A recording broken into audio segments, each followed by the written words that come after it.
Hello everyone, कैसे हैं आप लोग। और आई होप आप सबकी तैयारी अच्छे से चल रही होगी।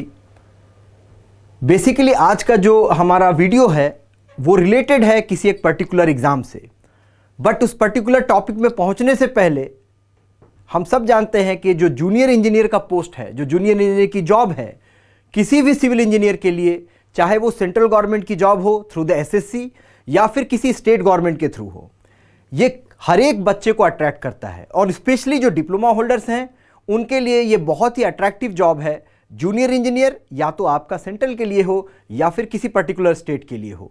और आज का जो हमारा टॉपिक है related to Bihar technical service commission. Bihar में जूनियर इंजीनियर्स के रिक्रूटमेंट से रिलेटेड एक प्रपोज्ड वैकेंसी वाले लेटर, एक प्रपोज्ड वैकेंसी आई है। मतलब this is not the notification, ये नोटिफिकेशन नहीं है, बट ऐसा प्रपोज किया गया है, ऐसा प्रस्ताव किया गया है बीटीएससी के जरिए, यानी बिहार टेक्निकल सर्विस कमीशन के जरिए एक प्रस्ताव किया गया है कि इतने इंजीनियर्स के वैकेंसीज हैं जिनको के रिक्रूट करना चाहिए। अब ये जैसे ही प्रस्ताव आया सामने, स्टूडेंट्स जितने भी हैं, डिप्लोमा वाले जितने भी स्टूडेंट्स हैं, ऑब्वियसली उनके लिए तो बहुत ही लाजवाब अपॉर्चुनिटी है ये, क्योंकि जो नंबर ऑफ वैकेंसी इन लोगों ने प्रपोज किया है वो बहुत ज़्यादा है अपने आप में, दैट इज अराउंड 7,000। अब इस पर्टिकुलर वैकेंसी के प्रपोजल लेटर आने के बाद सबसे बड़ा सवाल ये उठता है कि कोई भी डिप्लोमा का स्टूडेंट हो उसको क्या नेक्स्ट स्टेप लेना चाहिए। पहली बात, क्या वो इस वैकेंसी के हिसाब से आज ही तैयारी स्टार्ट कर दे, क्योंकि ये नोटिफिकेशन नहीं, प्रस्ताव है। बट आप एक बात ध्यान रखिए, बीटीएससी ने अगर प्रस्ताव दिया है, ऑब्वियसली आने वाले समय में आपको इसका नोटिफिकेशन भी देखने के लिए मिलेगा और जल्दी से जल्दी इसके एग्ज़ाम को भी आप देख पाएंगे, क्योंकि बहुत डिटेल्ड है ये।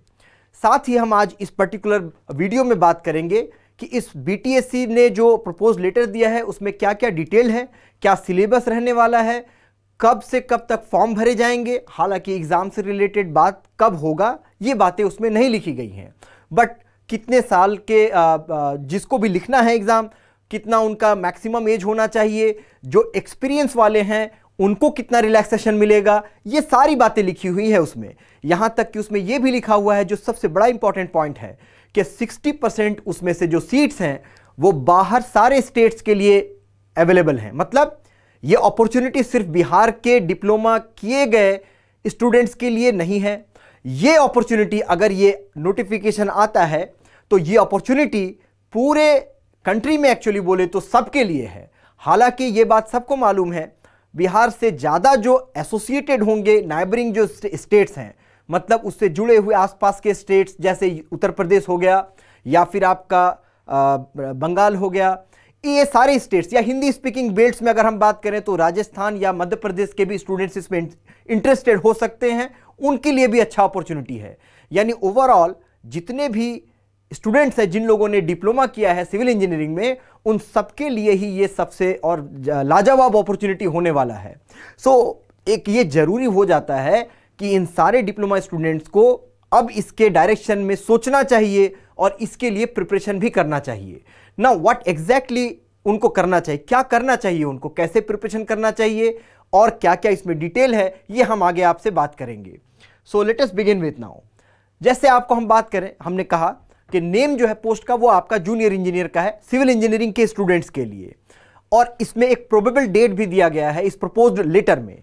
जो प्रपोजल ऑफ लेटर है उसमें कहा गया है करीब करीब 22 मई से लेके 21 जून के बीच में आपका ऑनलाइन का एप्लीकेशन फिल किया जाएगा। इससे ये भी बात क्लियर हो जाती है कि 21 जून के बाद ही एग्जाम कंडक्ट करने के कोई ऑप्शंस बनेंगे। हालांकि एक बात और आप समझ सकते हैं कि एसएससी का एग्जाम ऑलरेडी अक्टूबर में है। देखिए, ये हम कोई बता नहीं सकता है कि ये कब ये एग्जाम कंडक्ट करेंगे, बट अभी इस प्रपोज के हिसाब से कोई भी बच्चा अगर सोचेगा कि 21 जून तक अगर जेई का बिहार के लिए ये लोग फॉर्म ही भरवा रहे हैं, तो आगे आने वाले समय में ऑफकोर्स ये करीब जुलाई अगस्त के बाद ही करीबन एग्जाम लेंगे, राइट।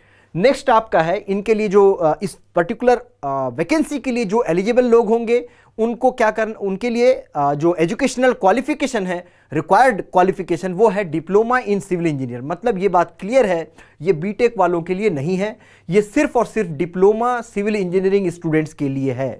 बट साथ में ये भी बात क्लियर है कि ये अगर वैकेंसी है तो डिप्लोमा इन सिविल इंजीनियरिंग सिर्फ बिहार के बच्चों के लिए नहीं है, ये ऑलमोस्ट सारे बच्चों के लिए है जिन लोगों ने भी डिप्लोमा इन सिविल इंजीनियरिंग कर रखा है। सो नेक्स्ट हम देखेंगे इसमें टोटल नंबर ऑफ पोस्ट, जैसा मैंने कहा करीब करीब 7,000 के आसपास है, दैट इज 6,988 जो इन लोगों ने प्रपोज किया है। ओपन कैंडिडेट पोस्ट जो है, जो सारे बाकी स्टेट भर सकते हैं, और मैंने पहले जैसे बताया बाकी स्टेट में बड़ा जेन्युइन सी बात है, जनरली साउथ से बच्चे बिहार आते नहीं हैं।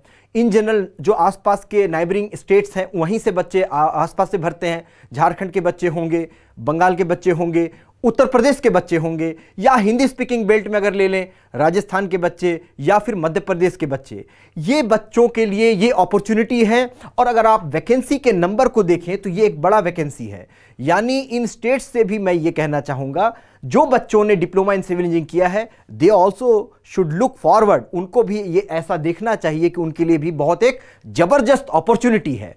और बाकी बिहार के बच्चों के लिए ये आपका बिहार के बच्चों के लिए है, ठीक है, 2795 के आसपास। अब इसमें जो एक और रिक्वायरमेंट है अगर आप देखेंगे, इसमें करीबन 35% रिजर्वेशन फॉर फीमेल कैंडिडेट, ये भी अपने आप में एक बहुत बेहतरीन बात है। मतलब अगर इतने वैकेंसीज में जिन लड़कियों ने, जिन बच्चियों ने डिप्लोमा किया होगा सिविल इंजीनियरिंग में, उनके लिए बहुत शानदार अपॉर्चुनिटी है, ठीक है, क्योंकि 35% उनके लिए रिजर्व्ड है इस पर्टिकुलर वैकेंसी में। एज की अगर बात करें तो ये 18 से 37 ईयर्स जनरल है। जनरल जो एज है वो 18 से 37, मतलब 18 से कम वाले नहीं दे सकते हैं और 37 से ज़्यादा वाले इसको नहीं कर सकते हैं। बट हाँ, एज रिलैक्सेशन है based on the reserve category, ठीक है, अलग अलग कैटेगरी के हिसाब से कुछ कुछ एज का रिलैक्सेशन भी है। नेक्स्ट अगर आप देखें कि इसमें एग्ज़ाम का पैटर्न क्या होगा। अब ये एग्ज़ाम के पैटर्न में अगर हम बात करें तो इन्होंने पहला राउंड का जो एग्ज़ाम कंडक्ट करने का सोचा है, that will be computer based examination. मतलब एमसीक्यू होगा, objective type, computer based, 100 questions होंगे, जिनमें से 80 क्वेश्चंस आपको करीबन टेक्निकल के मिलेंगे। 80 questions will be from engineering discipline, मतलब सिविल इंजीनियरिंग से हो सकते हैं। दूसरा, बाकी के जो 20 क्वेश्चंस हैं ये आपका जनरल अवेयरनेस से रिलेटेड होगा। अगर आप ध्यान दें तो ये जो रेशियो है 80 एंड 20 के हिसाब से, ये कुछ नया नहीं है। आप एसएससी जेई जो एग्जाम कंडक्ट कराता है उससे ही मिलता जुलता टाइप का आपका ये रेशियो है। एसएससी में भी आपको इंजीनियरिंग का भी पढ़ाई करना होता है, साथ में जनरल अवेयरनेस, लॉजिकल रीजनिंग, ये सब उसमें आपको करना ही पड़ता है। साथ में नेगेटिव मार्किंग है 1/4 नेगेटिव मार्किंग रखेंगे। नेक्स्ट अगर आप देखें इसमें एक और बात, अब अगर इतनी वैकेंसी के लिए एग्जाम इन्होंने कंडक्ट करना है तो बहुत सारे कैंडिडेट होने के चांसेस होंगे। एक शिफ्ट में शायद एग्जाम कंडक्ट ना हो, अलग अलग बहुत सारे शिफ्ट में एग्जाम कंडक्ट किया जा सकता है ना। ऐसा होने से क्या होता है कि जब अलग अलग शिफ्ट में एग्जाम कंडक्ट होगा, क्योंकि लार्ज वैकेंसी है, लार्ज नंबर ऑफ स्टूडेंट्स इसमें आएंगे, तो फिर बाकी सबके एग्जाम होने के बाद फर्स्ट राउंड में इनके मार्क्स को नॉर्मलाइज किया जाएगा। फिर नॉर्मलाइज करने के बाद फिर सेकेंड राउंड के लिए ये एलिजिबल होंगे। कैसे नॉर्मलाइज करेंगे?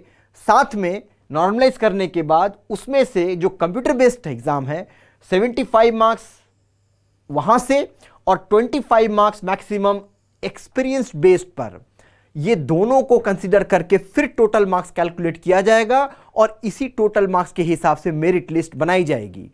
अब यहां पे कुछ सवाल है जो आपको समझना होगा। आपने जो पहला कंप्यूटर बेस्ड एग्जाम दिया उसमें से 75 मार्क्स वहां से लिया गया, that is the maximum 75 marks percentage wise, और 25 मार्क्स मैक्सिमम आपका एक्सपीरियंस बेस पर काउंट होगा, दैट इज 100 मार्क्स। इस आउट ऑफ 100 मार्क्स में फिर आप जो नंबर लाएंगे उसके हिसाब से आपकी मेरिट लिस्ट तैयार होगी और फिर आप इस पर्टिकुलर कैटेगरी के लिए एलिजिबल और सेलेक्ट होंगे, ठीक है।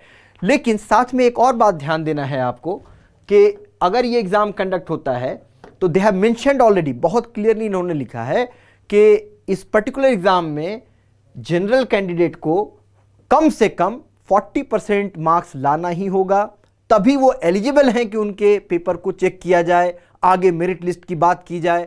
यानी दिस इज द मिनिमम कम से कम इतने परसेंट नंबर उनको लाने ही होंगे। मतलब अगर 100 मार्क्स का एग्जाम है तो 40 मार्क्स मिनिमम जनरल को लाना ही होगा।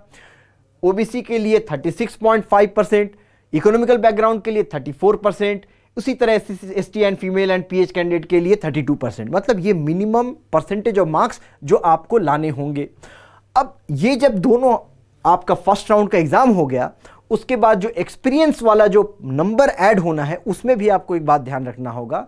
जो बच्चे ऑलरेडी कॉन्ट्रैक्चुअल एग्रीमेंट पर बिहार गवर्नमेंट में वर्किंग हैं उन, या फिर साथ में वहां ये लिखा हुआ है कि जो बच्चे सेंट्रल गवर्नमेंट के अधीन जो वर्किंग हैं, डिप्लोमा होल्डर्स, सिविल इंजीनियर जो बच्चे हैं जो या तो बिहार गवर्नमेंट के अंडर या फिर सेंट्रल गवर्नमेंट के अधीन जो लोग वर्किंग हैं, उनके वर्किंग एक्सपीरियंस को काउंट किया जाएगा।